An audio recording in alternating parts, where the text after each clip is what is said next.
Chapter 37, Progress and Peril. The following Monday, Ari received a response to the letter he had written to Carla. It was enthusiastic and gave promise of further contact. "How good it was to hear from you," her letter began, "and how sad I was to have confirmation of Nicole's death.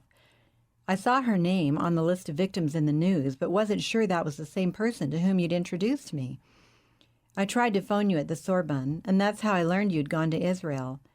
They could give me no forwarding address or phone number, so that's why your letter was such a welcome surprise. And how excited I was to learn that you have a newspaper column of your own, and in such a prestigious paper as the Jerusalem Post. Yes, it was a surprise to learn that you were really Jewish, a Holocaust survivor. I guess that makes you very special in Israel. I can understand why, when you discovered your roots, you wanted to live there. It seems strange to call you Professor Ari Thalberg now, after knowing you as Professor Hans Mueller all these years, but I'll get used to it." Carla went on to tell how she had broken up with her fiancé, Ken Inman, but that it was for the best. He was the one who had gotten her into the field of parapsychology, but he had recently abandoned it. By contrast, she was getting more heavily involved. In fact, there were some spectacular developments that she would soon be revealing to the world. Since breaking up with Ken, she felt a new freedom in her work. She gave no details about that work, but did hint again that she would be doing a special report, something momentous, soon, and that she might even give Ari a scoop for his paper. Ari brought Carla's letter to David at his office the same day it arrived. Her references to parapsychology, her work, the new developments, and the possibility of giving Ari a scoop were, of course, of special interest to the office. Only after its experts had meticulously analyzed the contents was Ari given the okay to respond. And of course they told him exactly what to say.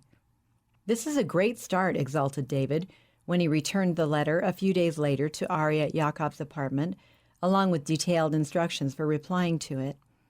"We're very pleased. She's given you this opening to ask what the nature of this big news might be, and whether it involves some American breakthrough in psychic research, since she told you that was her new field." "No problem. She was quite open and enthusiastic about her interest in parapsychology when we met last in Paris," recalled Ari. "Then you have every reason to mention that subject specifically without appearing to be prying." "No question about it. Now here's what we're going to do. One of our writers will do an article about the possible involvement of ETIs in the area of psychic power. It will be published in the Post next week. Include a copy of that with your letter and ask her whether she thinks there's any truth in it. But play it cool. Don't sound too eager. When you have the rough draft of the letter ready, give it to me and I'll have our people fix it up." "I just wonder whether we're kidding ourselves," said Ari thoughtfully. "If these ETIs are really so far advanced psychically, wouldn't they be able to read our minds and know what we're planning and doing?" "I'm not sure they can," replied David somberly. "Anyway, that's a chance we have to take. We can't just sit back and do nothing." "I guess you're right, but it's frightening." "Now here," said David, handing Ari a piece of paper with the map and directions, "is where and when you report. Memorize everything before you go to bed, then tear it up and flush it down the toilet." A few days later, an excited and eager recruit reported to Mossad headquarters on Tel Aviv's King Saul Boulevard. Ari was to live with other recruits in a nearby apartment while he underwent intensive Mossad training that would completely cut him off from contact with the outside world for 3 weeks.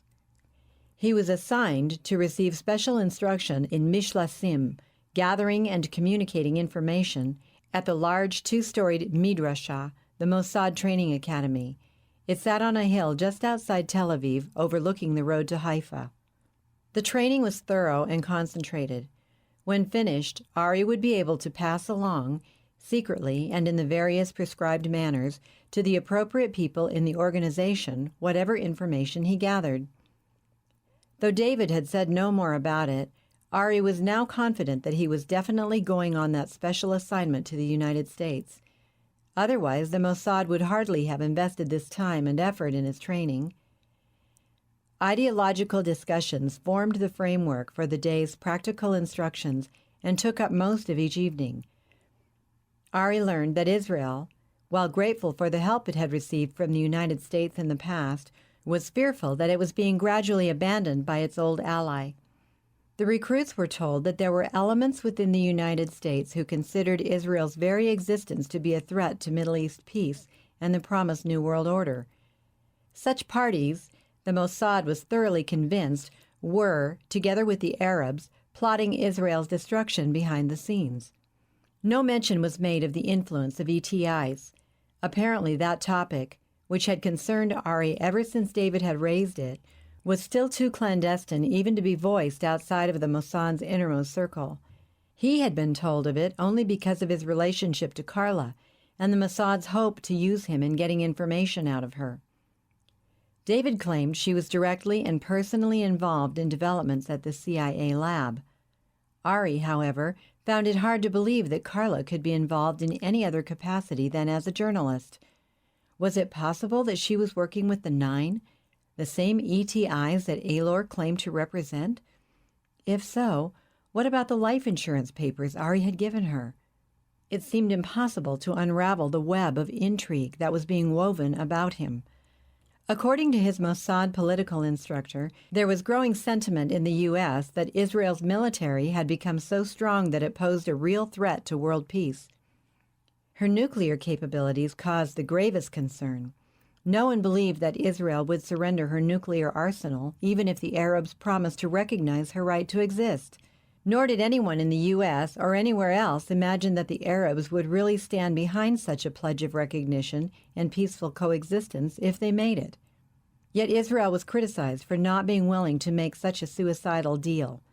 Small wonder, then, that his Mossad instructors projected a desperate sense of us against the world and expected fanatical dedication to Israel's security in those they carefully tutored. When Ari returned to Jerusalem, David carried on his highly specialized and enlightening political education once a week. It wasn't that so much of what David revealed was new, but that his insights were unique. He analyzed and explained the importance of events with which Ari, as a professor of political science, had been in varying degrees familiar, but whose hidden significance, even as a news analyst, he had failed to comprehend. Certainly he had not put the information together in the insightful and intriguing way that David now presented it. "The Cold War's out, cooperation's in," David began one evening when he came over for a visit about a week after Ari's return. "The question is why? The players in the game have their own reasons. The Soviets are working with the West for the formation of a new world order, or so it seems. Both are courting the Muslims, who have their own plans to take over the world. To abandon that goal, they'd have to renounce Islam and Muhammad. Not likely." Ari was nodding, listening carefully, completely absorbed in the rapid-fire analysis. "There's a fourth group, however," continued David with an air of mystery, "perhaps even more powerful and potentially dangerous than Islam. It wields a pervasive, behind-the-scenes agenda for world domination." He paused for a moment to let Ari ponder his words. "Any idea what it is?" "Another world player, perhaps more powerful than Islam?" Ari mulled that over for a few moments, then shrugged his shoulders. "I've got my own ideas, but you probably wouldn't agree. You tell me what you have in mind." "I'll give you a hint. It's about the same size as Islam, nearly 1 billion. The two of them fought for centuries, but they're now dialoguing about what they have in common." "So we do think alike," responded Ari. "You must mean the Catholic Church, right?" "You've got it. The largest and most powerful Christian church in the world, and it has never recognized Israel as a nation and, like Islam, rejects Israel's right to exist." "Odd, isn't it?" reflected Ari. "Christians use the same Hebrew scriptures and traditionally have been the strongest supporters of Israel." "That used to be the way, but it's changing now. Even hardcore Christian fundamentalists have been turning against Israel lately. But it was always that way with the Catholic Church." "Now you're talking about something that I spent a lot of time investigating when I was in France," enthused Ari. "I have no doubt that the Pope is the most powerful leader on earth today. Bush and Gorbachev consult him weekly. They work closely together for their New World Order, just as they did to rescue Solidarity and bring down communism in Eastern Europe. But they each have their own agenda, in spite of the apparent cooperation at this stage, cut in David. Exactly. And I think, when it comes to power, the Pope definitely has the edge. Well, we agree on that. Rome intends to establish its own world government, the kingdom of God, under the Pope. An idea from the Middle Ages, mused Ari, coming back to haunt us today. Incredible. And this worries Israel, I'm sure. Big worries. The Catholic Church has a long history of anti-Semitism. It claims to be the true Israel, with a divine mandate to rule the world. That's why it has never recognized Israel. I don't think the average Catholic knows this, suggested Ari. You're probably right, which is why the Pope has to work through secret Catholic organizations. Their tentacles reach into the highest circles of power worldwide. Even here in Israel, their wealth and influence is at work, openly and undercover. Ari nodded. I researched some of those organizations. There are dozens. It's the major ones that worry us. David's mood and expression had turned solemn. The big three concern us the most: the Jesuits, Opus Dei, and the Knights of Malta. The Knights, for example, are like another CIA or KGB. I was just beginning to really get into the Knights, said Ari, study their history and what they're doing now. I know they're a big factor not only in Europe, but in America, North and South, especially in the United States. But I hadn't looked at them in relation to Israel. Are they Is the Pope Catholic? It's that definite. David nodded emphatically. From their history, you'll recall some particularly intriguing incidents. Go ahead and refresh my memory. I don't know exactly what you have in mind. Let's take a couple of examples right out of office files. Toward the end of World War II, the Office of Strategic Services, forerunner to the CIA, made contact with Reinhard Gehlen, then Hitler's chief of intelligence, the Schutzstaffel, or SS, on the Eastern Front. Out of that meeting came a secret agreement transferring control of Gehlen's organization into the hands of the OSS. After the war, it then became the Post-War Intelligence Agency of West Germany, the BND. I remember, said Ari. Incredible, but go on. The OSS and the BND, continued David, worked together to pull off a brazen scam codenamed Project Paperclip. A wealthy industrialist in America, a knight, was also involved. Remember, this was a just-defeated Nazi Germany, full of war criminals with varying degrees of complicity in the murder of 6 million Jews and millions of non-Jews. Project Paperclip involved the smuggling of some 900 German scientists into the United States. Ari was nodding solemnly, his anger growing. Yeah, snatched many of them right out from under the noses of the Russians before they could take them off to the Soviet Union. Never mind the murdered Jews at this point, something else was more important, specifically the U.S. rocket program, which meant there were more than a few missing defendants and witnesses at the Nuremberg trials. Right, but the most intriguing part is the involvement of the Catholic Church in this rotten mess, continued David. Gehlen's brother, remember, Gehlen was SS head on the Eastern Front, who worked a deal with the American OSS, now the CIA, while his brother was secretary to a top official at the Knights of Malta headquarters in Rome. Another deal was struck to use the Knights to help thousands of Nazis, many of them war criminals such as the infamous Klaus Barbie, escaped to South America. A number of Roman Catholic monasteries and convents acted as safe houses in the underground railway known as the Rat Line that passed these Nazis along to safety. My blood pressure's going up, muttered Ari angrily. The Holocaust, and now this. I'm vaguely aware of what you're saying, but I never saw much about it in print. Guess I wasn't interested. David looked grim. What I'm telling you is all fully documented. I could give you lots of details from office files, including hundreds of names. Baron Luigi Peril, a knight, who took part in the negotiations that set up the deal. Prince Valerio Borghese, and others. But the names mean little now. By the way, Borghese was saved by the OSS from being arrested for war crimes by the Italian resistance. It's no coincidence that he was high up in the Knights. His exact title was Bailiff Grand Cross of Honor and Devotion. David stood up and began to pace the floor as he continued. Now listen to this.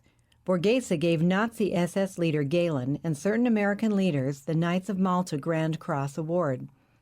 Among the American recipients was President Harry Truman's envoy to the Vatican, Myron C. Taylor. He turned to face Ari, anger written all over his face. Enough of such details. They're not important. I just wanted you to get a picture of the power, the sickening duplicity, the Nazi cooperation, and the anti-Jewish bias of the Catholic Church, and especially of the Knights of Malta. No wonder Israel thinks the whole world is against it, muttered Ari furiously, more to himself than to David. You see now why we trust no one? If we're to survive, we have to be able to defend ourselves against the whole world. Ari nodded. But now you say that ETIs are mixed into this soup, working with the Americans. What defenses do we have against them? And whose side are they on? I don't know. It's a puzzle, and we haven't been able to fit the pieces together. The Americans and Soviets are now working together as never before in history, but they also double-cross each other. In spite of Gorbachev, the Soviet military and KGB have their own agenda. So does the Pope. Each rival is maneuvering behind the scenes to come out on top. The ETIs are working through the CIA at the moment, but they obviously have their own agenda too. And though we don't know exactly what their plan is, you can be sure it isn't favorable to Israel, for the reasons I've already given. David sat down again, looking like a man unburdened, drained. There was a long, thoughtful silence. At last, Ari raised the question he had been afraid to voice but couldn't hold back any longer. The ETIs, said Ari, trying to sound casual. Is there some name they go by? Yeah, the Nine, or Archons, came David's immediate response. That's fairly fresh information, and it has some mysterious significance that we're not sure of yet. The Nine? Oh, my God! Ari's worst fears had come true. He turned quickly away to hide his consternation. Hopefully David hadn't noticed his reaction.